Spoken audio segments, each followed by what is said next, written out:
Vous êtes sur la web radio OVNI Info.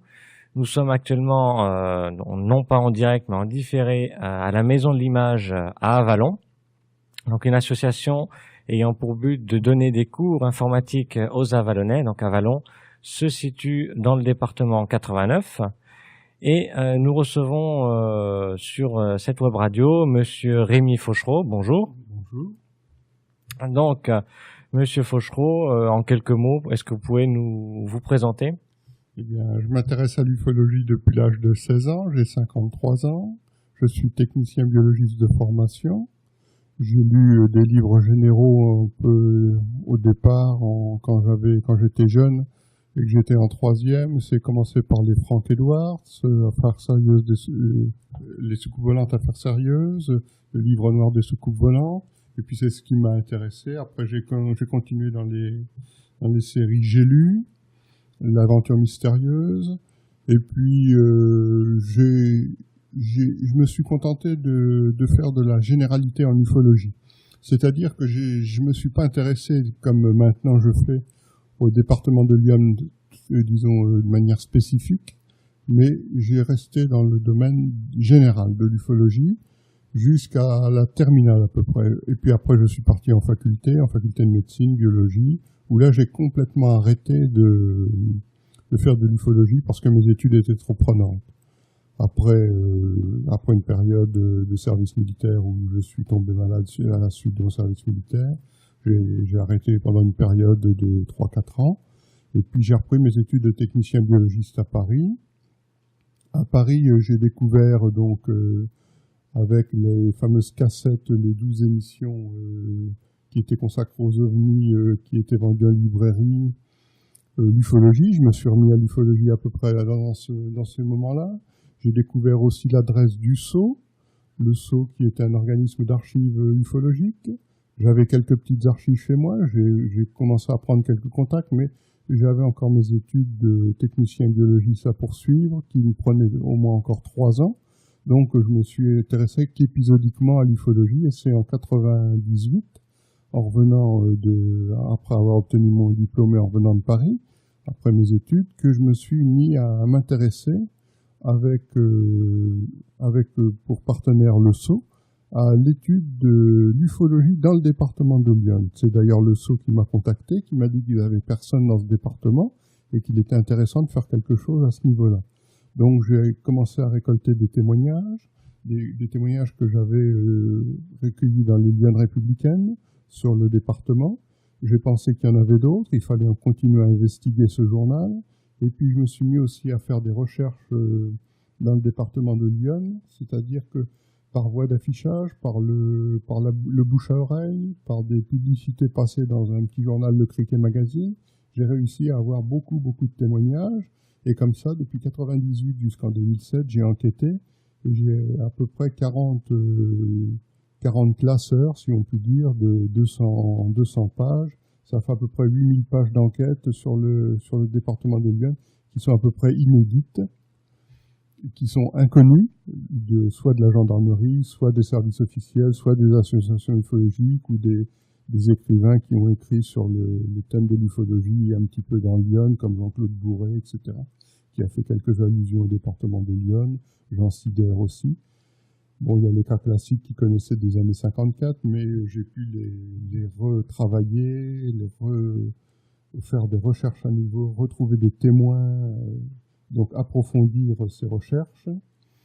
Et puis j'ai fait une compilation assez importante sur tous ces témoignages qui sont maintenant de nature plus précise. D'accord, donc un gros travail de recherche et d'enquête. Mmh. Donc vous avez commencé vraiment à étudier les ovnis donc en 1998. Oui, dans le département de Lyon, parce qu'avant j'avais commencé au niveau général, c'est-à-dire que je m'intéressais aussi bien à l'affaire Roswell que ce qui se passait aux États-Unis, en France, etc. C'était de l'ufologie au niveau général. Il y a eu un élément déclencheur ou c'est venu comme ça, la passion de l'ufologie C'est tout simplement parce que le soir, comme j'avais fait des études de médecine et de biologie, les études de technicien biologiste me paraissaient faciles, et puis le soir, je m'ennuyais un peu. Alors j'ai été à la librairie du coin pour essayer de trouver des livres, et je suis tombé sur le livre d'ufologie de Jean-Claude de Gildas Bourdet, et par exemple Claude Bourret, de Gildas Bourdet sur Roswell. J'en ai acheté un ou deux. J'ai tombé sur des Sciences et Vie où il parlait donc aussi un petit peu du SO, etc., d'autres associations. Et puis je me suis replongé là-dedans et j'ai dit que c'était peut-être intéressant de se remettre un peu là-dedans, avec notamment les fameuses cassettes qui étaient en pleine période de publication dans les librairies à ce moment-là. C'était le dossier OVNI.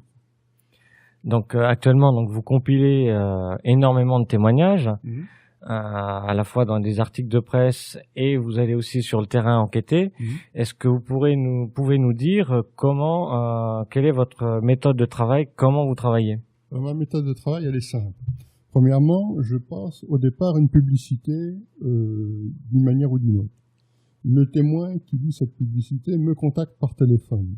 Son premier témoignage, avec son accord, je l'enregistre sur bande magnétique. Ensuite, je prends contact, je lui demande son adresse, son numéro de téléphone pour le rencontrer. Et je vais chez lui et je refais une enquête à son domicile, avec sur cassette audio ou vidéo, ou comme il le désire, celui qui choisit. Et puis après, on va sur les lieux, on fait des photos, enfin on fait l'enquête classique que tous les ufologues font.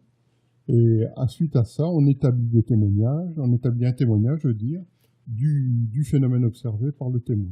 Voilà. D'accord. Et donc ça représente, je sais plus, donc 5 classeurs d'observation, d'enquête, 40. Excusez-moi. Classeurs de 200 pages. Et donc tous ces témoignages et enquêtes concernant le département de Lyon, qu'est-ce que vous allez en faire après? Alors mon idée au départ, c'était de faire un petit catalogue, un petit fascicule pour un catalogue, un fascicule avec le SO, puisqu'il s'était engagé à publier en coédition ce catalogue. Et puis comme les porte-vues, enfin c'est des porte-vues, j'appelle ça des classeurs, se sont accumulés au fur et à mesure des années, il a été préférable d'en faire des archives. Le SO a préféré en faire des archives. Et puis récemment, il a relancé l'idée de faire plusieurs fascicules. Mais je ne sais pas quand ils verront le jour, vu l'importance des observations, des rapports d'enquête, des 8000 pages qu'il y a à publier. Alors donc, je pense aussi travailler avec OVNI Info, donc le site de Patrick Combe. Voilà, donc oui, avec la web radio, donc OVNI Info. Voilà. Et puis on va les mettre donc sur ton site pour les mettre à disposition des chercheurs, parce que c'est ça le but finalement, de les mettre à disposition des chercheurs et une fois après en faire des archives. Mais les archives ne seront faites qu'à la condition qu'ils aient été portés à la connaissance des chercheurs avant. Et l'outil Internet le permet de manière satisfaisante. Tandis que faire des catalogues, ça demande beaucoup de temps, ça demande beaucoup d'argent, et c'est pas sûr que l'association puisse assurer ce genre de choses. Voilà, faut pouvoir après garder ces archives-là dans le temps. Donc, d'où l'utilité de les mettre sur informatique. Sinon, vous avez parlé il y a quelques minutes du SO. Qu'est-ce que le SO? En quoi consiste le SO? Le SO, c'est un service qui regroupe des ufologues de toutes les tendances. Ça va des debunkers, il y a des debunkers parmi le SO, il y a des gens qui sont compétents, enfin, qui croient à la réalité du phénomène, mais c'est dans l'ensemble plutôt des gens qui sont sceptiques. Mais ça n'influe pas sur la conservation des archives, c'est-à-dire que j'ai pu constater que les archives étaient bien répertoriées, envoyées dans les bibliothèques pour les livres, envoyées dans les archives départementales pour les rapports d'enquête. Donc c'est quelque chose de sérieux, c'est un organisme sérieux, seulement c'est un organisme qui a besoin de mains, si on peut dire, parce que il n'y a pas assez de monde pour tout trier. Si supposons que toutes les organisations ufologiques de France donnent leurs archives au SO, on n'y arrivera jamais, parce qu'il y en a trop. Il faudrait des dizaines et des dizaines de personnes pour trier à 24 heures sur 24. Donc, l'utilité d'Internet, encore pour moi personnellement, pour mes archives, parce qu'elles sont énormes. Ce qui fait que le SO, gère les archives en général, mais il est limité dans le temps et puis dans l'espace, si on peut dire, parce qu'ils sont pas très très nombreux, ils sont peut-être une trentaine de personnes, mais ils ont beaucoup de travail. Oui, donc manque de moyens et manque de bénévoles, quoi, de temps. Vous avez parlé aussi de debunker au début, donc je précise pour ceux qui ne savent pas ce que c'est. Ce sont des personnes, en gros, qui détruisent les observations d'OVNI. Oui, c'est-à-dire qu'ils toutes les observations pour eux ont une explication rationnelle. Il n'y a rien de mystérieux là-dedans. Et donc, c'est une partie de gens qui font partie du SSO, mais si vous voulez, le président du SSO, Jacques Scorno, accepte absolument toutes les tendances. C'est utile de travailler avec des gens comme ça, parce que des fois, il y a des cas de méprise, donc ils sont utiles, mais leur utilité, elle a quand même certaines limites dans ce domaine-là, puisqu'il y a des cas qui sont quand même avérés un peu inexpliqués. Tout ne s'explique pas de manière rationnelle, on a pu le constater en ufologie. Voilà. Il ne faut pas être soit du côté des debunkers, soit du côté des ce qu'on appelle des UFO believers. C'est-à-dire qu'il faut être neutre. Il faut être neutre. Il faut garder une objectivité évidente, hein, parce que dans ce domaine-là, l'ufologie, c'est quand même un terrain glissant, où on y rencontre des personnes de tous bords, de toutes tendances, c'est comme en politique. Voilà. Et puis, il faut donc garder un juste milieu, je pense, dans le domaine de l'ufologie.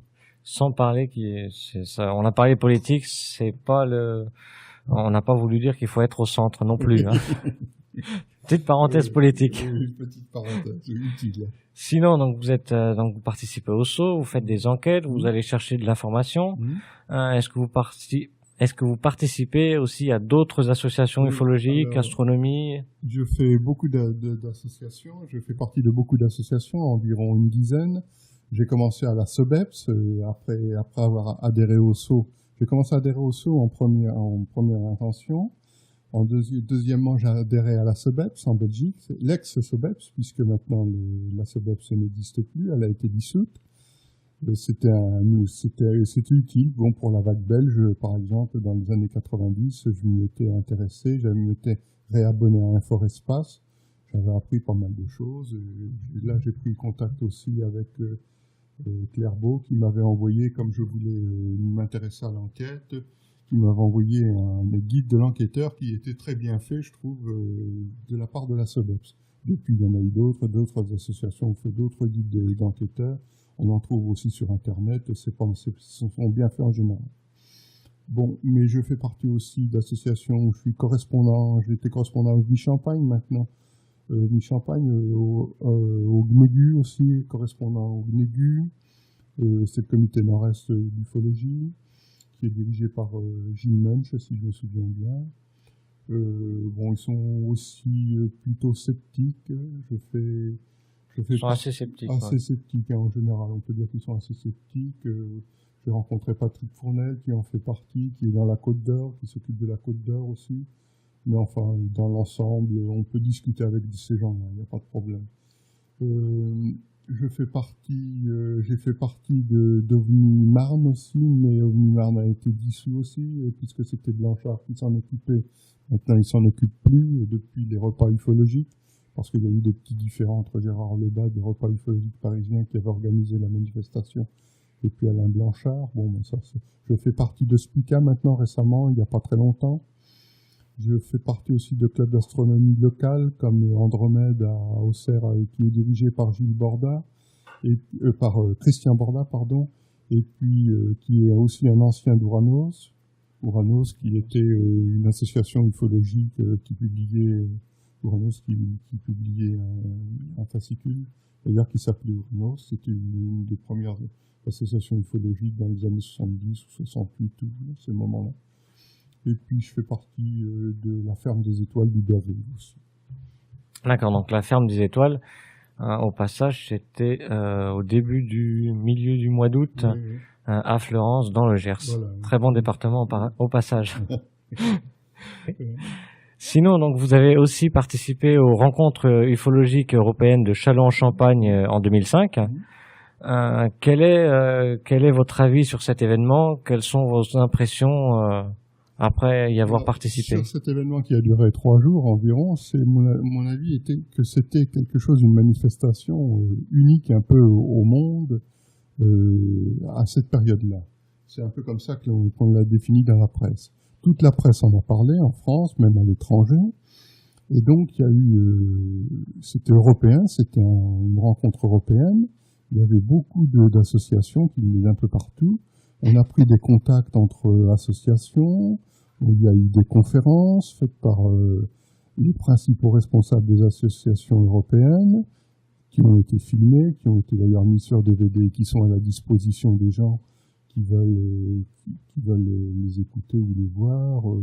D'ailleurs, on les trouve sur OVNI Info. Le lien est sur ovni-info. Autrement, c'est www.les-repas-ufologiques.com. Alors donc, c'était intéressant parce qu'il y avait beaucoup d'ufologues. Ça a été vraiment, il y a eu, je crois, plusieurs milliers de personnes qui sont venues à ces... 10 000, je crois. Même. 10 000 sur 3 jours. Sur 3 jours, oui, c'était assez énorme. On n'avait jamais vu ça. Et donc, il était intéressant d'échanger des points de vue, des idées, mais ça s'est pas trop fait. Ce qu'on a pu un peu reprocher aux rencontres ufologiques européennes de Chalon, c'est qu'il y avait un peu trop de gens qui étaient là pour faire du commerce. Certains ufologues reprochaient ça, et que c'était un peu au détriment de ceux qui voulaient faire des conversations, des échanges d'idées, des échanges de témoignages, etc. Notamment Didier Gomez regrette un peu ça.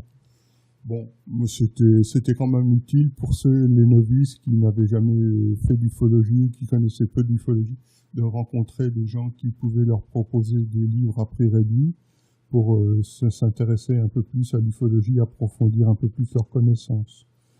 Autrement, dans les témoignages, il n'y a pas eu, moi, j'ai pas eu vraiment de personnes qui m'ont contacté. J'ai peut-être récolté 1 ou 2 témoignages à peu près pour le département de Lyon.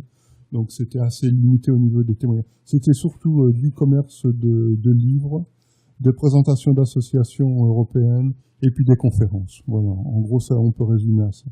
Mais c'était très très utile. Parce que c'est la première fois que ça se faisait. D'accord. Donc, dans l'ensemble, une très bonne appréciation de cet événement. Donc, du coup, souhaitez-vous qu'il y ait un autre événement de ce type-là? Et si oui, avez-vous des améliorations à apporter, autres du fait que ça ne soit pas commercial? Ce serait intéressant de faire au moins tous les 2 ans des rencontres de ce genre en France, mais ça demande une grosse organisation, de gros moyens, et sur le plan financier, il faut parce que le parc des expositions avait été prêté gratuitement, ce qui est très très important. Il n'y avait donc pas d'apport financier à faire de la part de Gérard Lebas et de Blanchard, mais par la suite d'un différend entre les deux protagonistes, c'est pratiquement tombé à l'eau. Ce genre de manifestation ne se fera plus en France. Il y a Spica, l'organisation Spica, qui essaie de faire quelque chose dans l'est de la France, qui prévoit de refaire quelque chose avec notamment les Allemands. D'accord, donc Spica, je précise leur site web www.spica.org. Donc ils vont faire peut-être une rencontre avec les Allemands. Au passage, lors des rencontres ufologiques, la presse audiovisuelle allemande était sur place et ont fait du direct durant les 3 jours, d'après ce que j'ai compris. Donc les Allemands, eux, ça se passait en France. En France, on n'a pas eu beaucoup d'écho dans les médias, alors qu'en Allemagne, eux, ils étaient présents. Ça a été annoncé dans les journaux, dans les quotidiens, mais au niveau de la télévision, il n'y a pas eu de reportage, sauf dans des actualités régionales. Et c'est des petits moments très courts.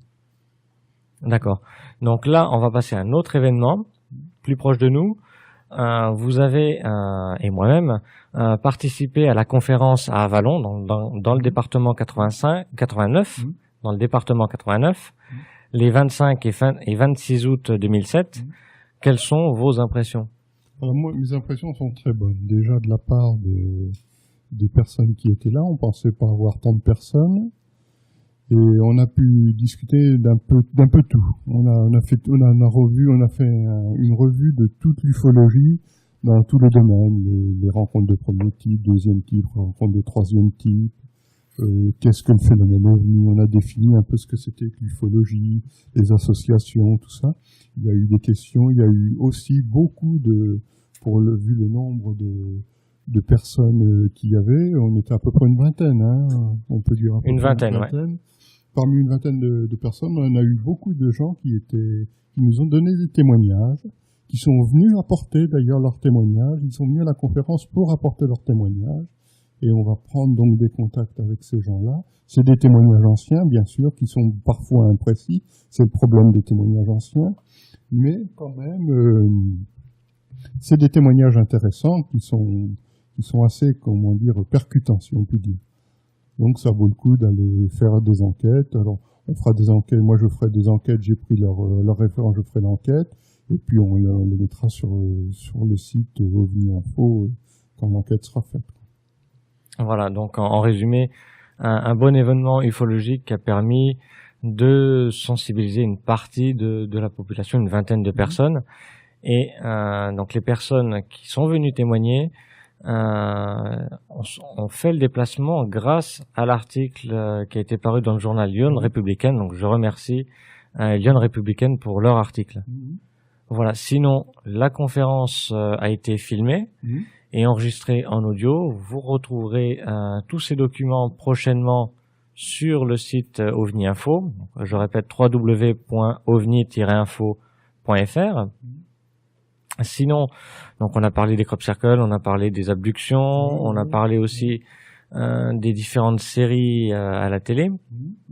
Et donc on a répondu beaucoup aux questions du public. Le public a bien participé. Oui, absolument. Sinon, actuellement, que pensez-vous maintenant de la situation ufologique en France? Je trouve qu'elle est très intéressante.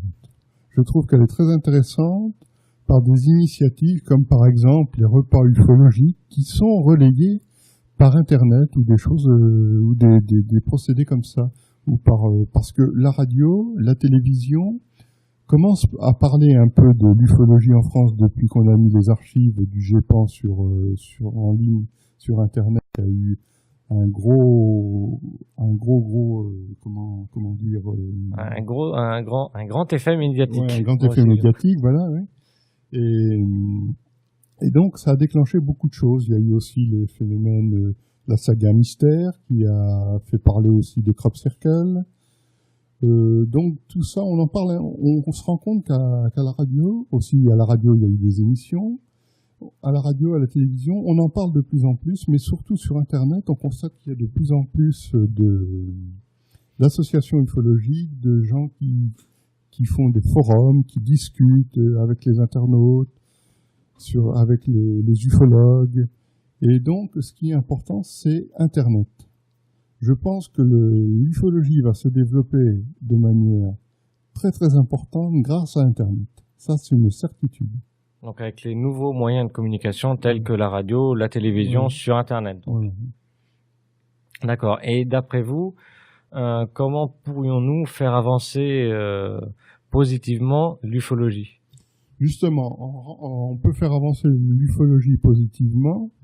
Premièrement, en regardant le progrès actuel qu'il y a en aéronautique, en astrophysique, en conquête spatiale, déjà et d'une, et puis de comparer avec tous les témoignages qu'on a eus depuis les années 47, de voir qu'il y a des choses intéressantes. Mais pour faire avancer positivement l'ufologie, c'est surtout un état d'esprit de la part des gens. C'est-à-dire que les gens, faut pas qu'ils aient peur de témoigner quand ils voient quelque chose. Même parce que généralement ils sont honnêtes dans leur témoignage, même s'ils font une méprise, c'est pas grave. Il faut pas hésiter à témoigner auprès de la gendarmerie de ce qu'ils voient. Ce qu'ils voient d'anormal dans le ciel, ce qui leur paraît anormal dans le ciel. Après, on étudiera le phénomène et on pourra conclure ou ne pas conclure. Ne pas conclure, je veux parler de soit un ovni, soit un avion, soit une météorite, soit un ballon sonde, etc., etc. Et pour faire avancer positivement l'ufologie, il faut, d'une part, de la part de l'enquêteur, être objectif, c'est-à-dire être à l'écoute du témoin, ne pas systématiquement le délivrer, que ce soit n'importe qui, que ce soit aussi bien de la part de la gendarmerie, un gendarme qui est un peu indélicat, qui n'est pas intéressé par le phénomène, mais aussi de personnes, de scientifiques, notamment de grands scientifiques, d'astronomes, qui se comportent justement comme des debunkers, un peu, qui ne veulent rien entendre parler de ce qui concerne les ovnis, et puis de la part des associations ufologiques qui doivent être à l'écoute et à la recherche de ces témoignages-là pour faire justement faire progresser de manière positive l'ufologie. Voilà. Donc si vous avez vu un ovni, donc n'hésitez pas à contacter la gendarmerie ou alors même un enquêteur ufologue de votre région. Vous trouvez d'autres informations donc sur le site d'OVNI Info et même là sur le site de l'association SPICA qui regroupe plusieurs adresses d'associations ufologiques dans différents départements. Voilà. Sinon, est-ce que vous avez d'autres choses à ajouter Je pense que l'ufologie ne fait que commencer. On n'a pas encore eu de contact, si on veut dire, si on se base sur le fait que l'ufologie est un phénomène extraterrestre, on n'a jamais eu de contact. Je pense que dans l'avenir, avec les technologies nouvelles, on ira encore plus loin, soit nous, soit d'autres civilisations, mais ce qui est certain, c'est que maintenant, la plupart des scientifiques s'accordent à dire qu'il y a d'autres vies dans l'univers, notamment les fameuses exoplanètes qu'on découvre tous les jours, et que si on en trouve une qui ressemble à peu près à la Terre, avec une atmosphère comme la Terre, on peut espérer qu'une vie s'y est développée. Le problème, c'est le voyage entre ces planètes, entre la Terre et ces fameuses planètes. C'est ça qui peut poser problème.